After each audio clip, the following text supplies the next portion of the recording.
अपराध की सजा घर तोड़ना नहीं होता, घर बहुतों का सपना होता है और सरकार की शक्तियों का दुरुपयोग नहीं होना चाहिए। ये बड़ी बातें कही गई है सुप्रीम कोर्ट की ओर से। आज सुप्रीम कोर्ट में बुलडोजर एक्शन को लेकर फैसला आया और इस दौरान अदालत ने कई तल्ख टिप्पणी की है। गाइडलाइंस भी अदालत की ओर से जारी की गई है। कौन कौन सी बड़ी बातें, बड़ी टिप्पणियां की गई अदालत की ओर से, ये मैं आपको बता देती हूँ। जस्टिस BR गवई की बेंच इस मामले की सुनवाई कर रही थी और आज इस बेंच ने अपना फैसला पढ़ा और जो जो बड़ी बातें हैं वो मैं सबसे पहले आपके सामने रख लेती हूं। सुप्रीम कोर्ट ने कहा कि एक घर होना एक ऐसी लालसा है जो कभी खत्म नहीं होती। हर परिवार का सपना होता है कि उसका अपना एक घर हो। एक महत्वपूर्ण सवाल यह है कि क्या कार्यपालिका को दंड के रूप में आश्रय छीनने की अनुमति दी जा सकती है, देनी जानी चाहिए। हमें विधि के शासन के सिद्धांत पर विचार करने की आवश्यकता है जो भारतीय संविधान का आधार है।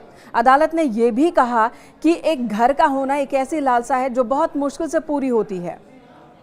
उन्होंने ये भी कहा कि बिना मुकदमे के मकान गिराकर किसी को सजा नहीं दी जा सकती है। हमने बहुत विचार किया है, क्या हमको गाइडलाइंस जारी करने की ज़रूरत है, अवैध कार्यवाही कराने वाले अधिकारियों को दंडित किया जाए। साथ ही ये भी अदालत ने कहा कि मनमाने ढंग से बुलडोजर चलाने वाले अधिकारियों की जवाबदेही भी निश्चित होनी चाहिए, उनकी जवाबदेही भी तय होनी चाहिए। और कौन कौन सी बड़ी बातें कही गई हैं अदालत की ओर से, 12 पॉइंट्स मैं आपको बताती हूं। पहला, सरकार की शक्तियों का दुरुपयोग नहीं किया जा सकता। दूसरा, गाइडलाइन पर हमने विचार किया है। तीसरा, कानून व्यवस्था राज्य की जिम्मेदारी है। चौथा, सरकारी ताकत का बेवजह इस्तेमाल न किया जाए। किसी का घर उसकी अंतिम सुरक्षा होती है।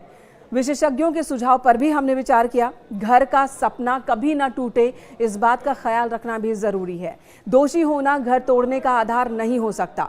मनमाना रवैया बर्दाश्त नहीं है और सिर्फ आरोपी होने पर घर नहीं गिराया जा सकता।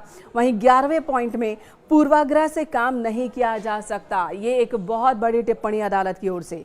12वां पॉइंट है, गलत कार्रवाई पर अधिकारियों पर सख्ती की जाए, उनकी जवाबदेही तय की जाए। अगर कहीं अवैध निर्माण हुआ है तब भी और जब मनमाने ढंग से बुलडोजर चलाया जाएगा तब भी मौजूदा अधिकारियों की जवाबदेही तय की जाए।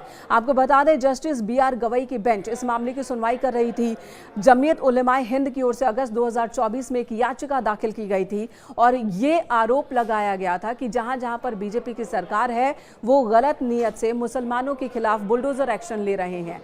बाकायदा 5 राज्यों की रिपोर्ट भी अदालत के सामने पेश की गई और उन रिपोर्ट्स के आधार पर तब भी अदालत ने यही बात कही थी कि अगर कोई अपराधी है या कोई किसी पर किसी तरह का आरोप है तो ये आधार नहीं हो सकता कि उसके मकान को ढहा दिया जाए, बुलडोजर एक्शन ले लिया जाए। और 17 सितंबर 2024 को सुप्रीम कोर्ट ने तब बुलडोजर एक्शन पर रोक लगा दी थी। हाँ, जितने भी सार्वजनिक स्थल हैं वहां पर अगर कोई अवैध निर्माण है, चाहे वो धार्मिक स्थल ही क्यों ना हो, उन पर बुलडोजर एक्शन रोक का ये आदेश लागू नहीं था। वहां पर एक्शन सुचारू चल सकता है। लेकिन अगर किसी व्यक्ति का नाम किसी अपराध में आए तब उसके घर पर बुलडोजर चल जाए, इसे लेकर सरकार पर सख्त टिप्पणी की थी अदालत ने और उसी बात को आज भी अदालत की ओर से दोहराया गया है। और साथ ही ये भी कहा गया है कि कानूनी प्रक्रिया के तहत ही बुलडोजर एक्शन लिया जाए। जैसे अगर किसी निर्माण को अवैध ठहराया जाता है तो पहले सर्वे कराया जाए।